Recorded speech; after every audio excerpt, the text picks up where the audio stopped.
What is the strange focus that business owners who are successful have that 2x their profits?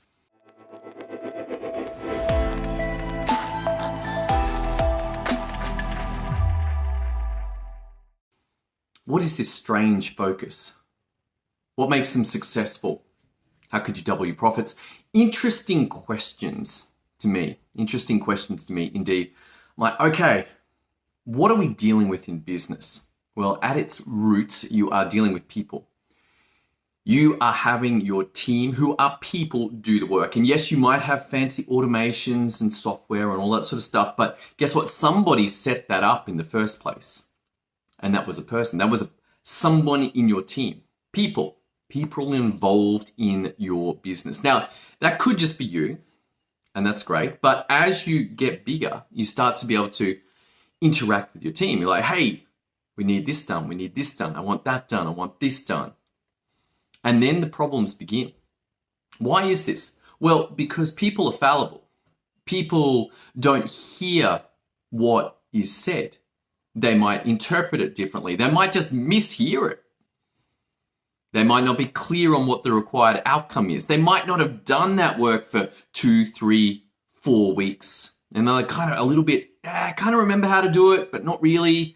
So there's a confidence issue. But perhaps under a deadline, they're just like, I just got to get it done. I'll do my best. But you put them in problem solving all the time as they try and work out what to do to get the work done. And this is before you deal with communication errors and just people under stress, people getting sick, customers unhappy. All of these stresses and strains mean that your people are fallible. And you might say, why isn't my business like McDonald's? Well, the reason the McDonald's was able to franchise and succeed so much is that I want you to think about McDonald's. Like, how many people are in that business working as they make the burgers, take the orders, deliver the food?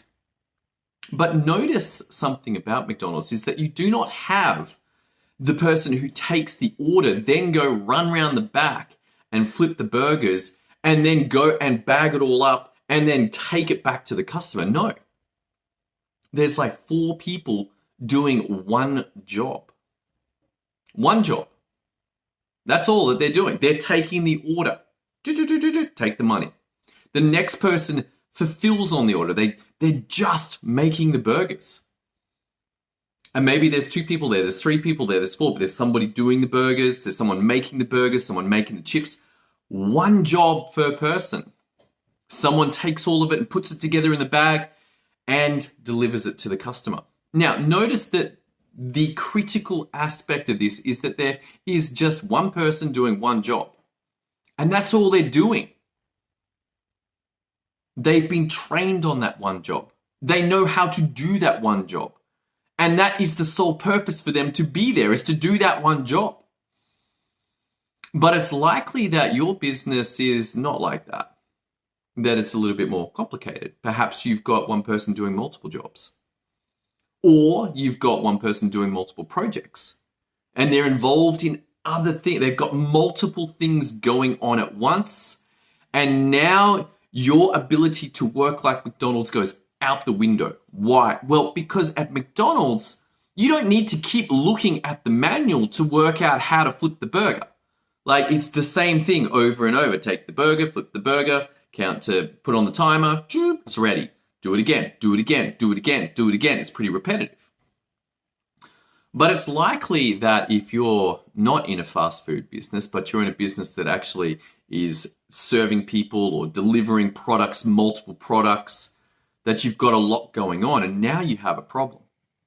And that is that your people are fallible. Your people will forget.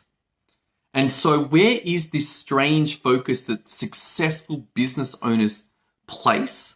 Like, what are they focused on? Are they focused on their people? Are they taking leadership courses?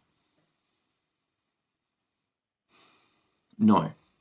Why not? Well, let's have a look at what they are focused on. What they are focused on is the process documentation. That stuff is written down. Now, it may not be in fine detail. Guess what? You don't need the fine detail, but you need some kind of structure for getting the work done. And when you have this, this gives you the power for your team to work on multiple projects at once, to do multiple jobs in your business, to have redundancy where you can take someone from one area and stick them in another because the documentation is there.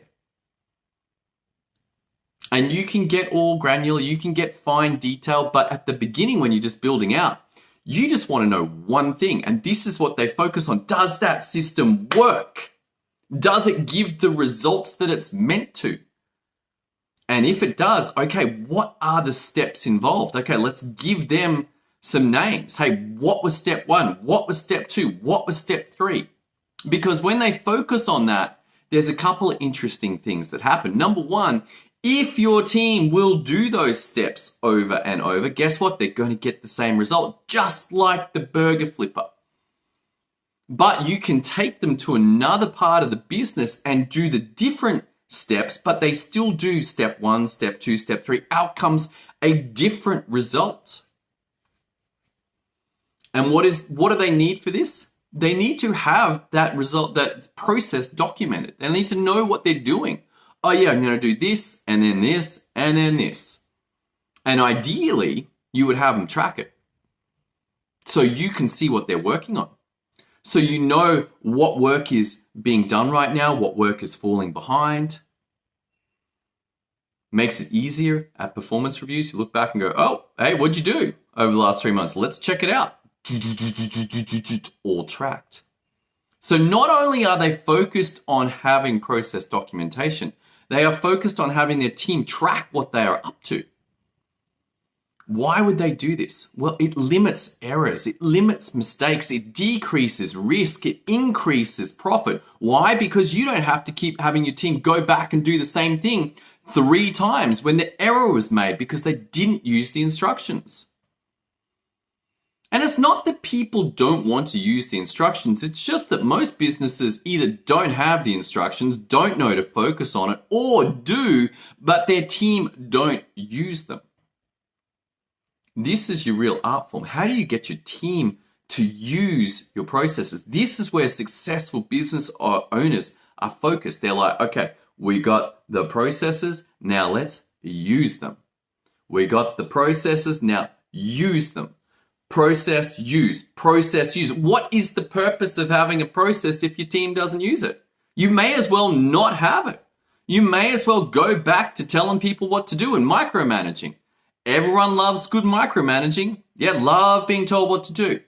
Now, this comes into the final stage of like, why do successful owners focus on process? Why? Because they no longer have to tell everybody what to do. Why? Because it's written down. The recipe is written down. It's like, go bake a chocolate cake. They're like, how? It's written down. It's going to tell you your ingredients. It's going to tell you what to do. It's going to tell you how hot to make the oven and how long to put it in there for. And if you're a fan of like MasterChef, like that TV show called MasterChef, and you see these crazy lists of instructions, guess what all that is? Process, process, process, process, process, process, process. Do this, do this, do this, do this. And they are running multiple processes at the same time in order for it all to come together. Like, those guys are good systems operators. They might not know it. They might not think that they're executing a system, but they are. Taking those ingredients, processing them in a certain way, in a certain time frame. And yes, there's still creativity. Yes, they still need to test. They still need to work out what's going on. Oh yeah, it's a little bit salty. Going to add a little bit more flavor. But nonetheless, this is the thinking that goes into successful entrepreneurship. In order to free yourself from being a slave to your business, you're going to need to write down what works. Document what works, and then get your team to use that. And that's your real art form. You know this. Like, this is not groundbreaking material. If you've read Work the System, if you've read E-Myth, these books are saying, hey, use the system. Put your people into the system. Guess what? That's where the solution lies. What is tricky about those books is that you read them and you're like, okay, well, how am I meant to do that? How do I build this system thing? I can see that I need to have my team execute systems. How do you do that? That is not in those books.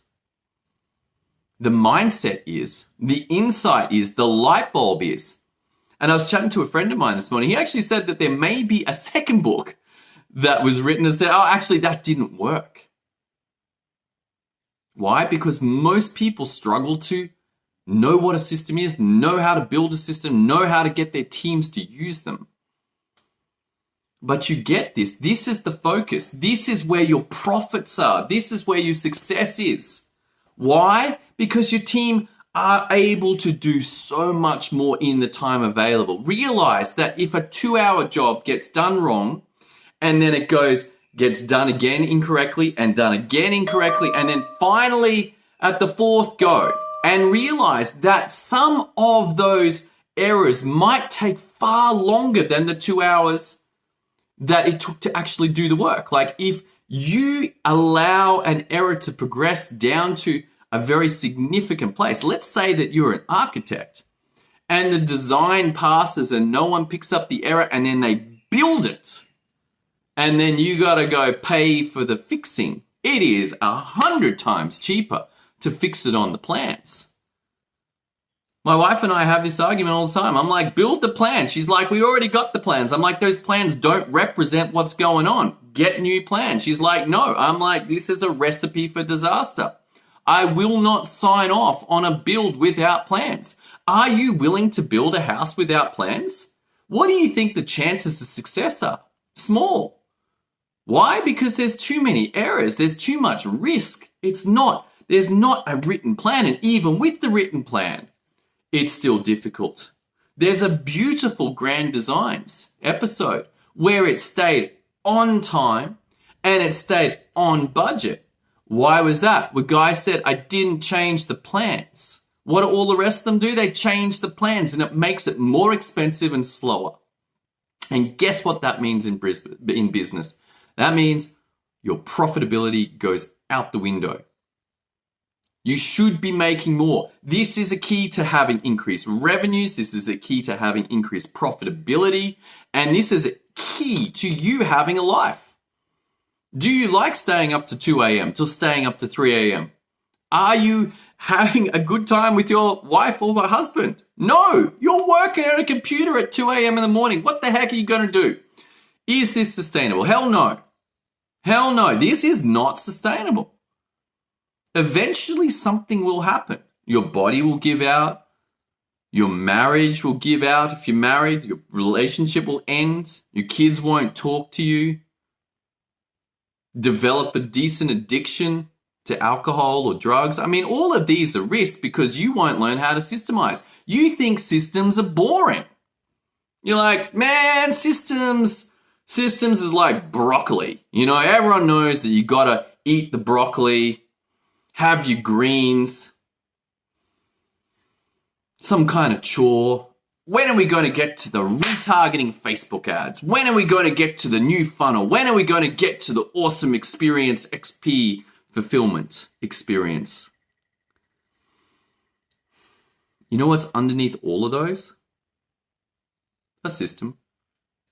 The system to build your Facebook campaigns, the system to run your sales experiences, the system to fulfill, the system to market, to know your avatar, to know your audience, to know your problem, to know your offer.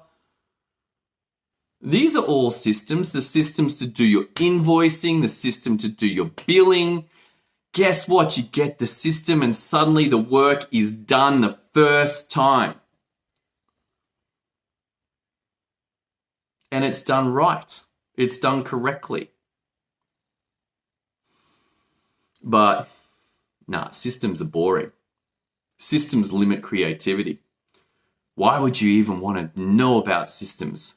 I'm like, dude, that's your key to freedom. That's your key to your dreams. That's your key to your next business. All of these are held in systems. It's not in that next course. You already bought 4 courses to try and solve your marketing problem. Every one of them is a system. Your problem is not buying another course. Your problem is knowing how to execute and get your team to execute that course successfully. That is what your systems is. That is what they are. They are your results. When you build the system, out comes the results. And suddenly people can do the work successfully. You change people from being fallible, forgetful, into them being able to work within a structure that allows creativity, but it allows the work to get done efficiently and effectively so that your business runs without you. And that leaves you in a great place. It leaves you in a place of being able to go on holidays and the profits keep coming in. The money keeps coming in. It allows you to sell and you have your systems on point. They're like, well, what about if your team lose? Oh, we've got a system for hiring. Well, when you hire, what about when they onboard? Yeah, we've got a system for onboarding. Show it to me. You're like, yeah, fine. Here it is. 802, hiring. 803, onboarding. They're like, oh. And you're like, you know what? I did copy those systems so that you can use them on your next business, because realize that many of the systems of business are the same, irrespective of your business. If you're a tradie, if you're a doctor, if you're a widget maker, if you're a fulfillment by Amazon, if you're an eBay store, if you're a coach, if you're a consultant, all of these businesses run on very similar systems. You get it once and then you're done. You're like, oh, great, I can run the next business. You can run multiple at once. You think that successful business owners are in there doing all of the work? No, they're making the decisions. They're at the high level making the strategic calls. And they know that because their documentation is on point, this gives them the ability to do that. Their teams can do the work while they are free to look and see the strategic opportunities that are in front of them. If you want some help, if you're like, you know what? Yeah, I read the books and I know I got to systemize, but I don't know how to do it, then come and see myself or go and see someone who does know how to do systems. This is critical. Sort it out. It's costing you a fortune. That's all I got for you today. I hope you have an awesome day. I hope you got some value out of today's episode. We continue this journey into the power of systems to create results. I'll see you next time.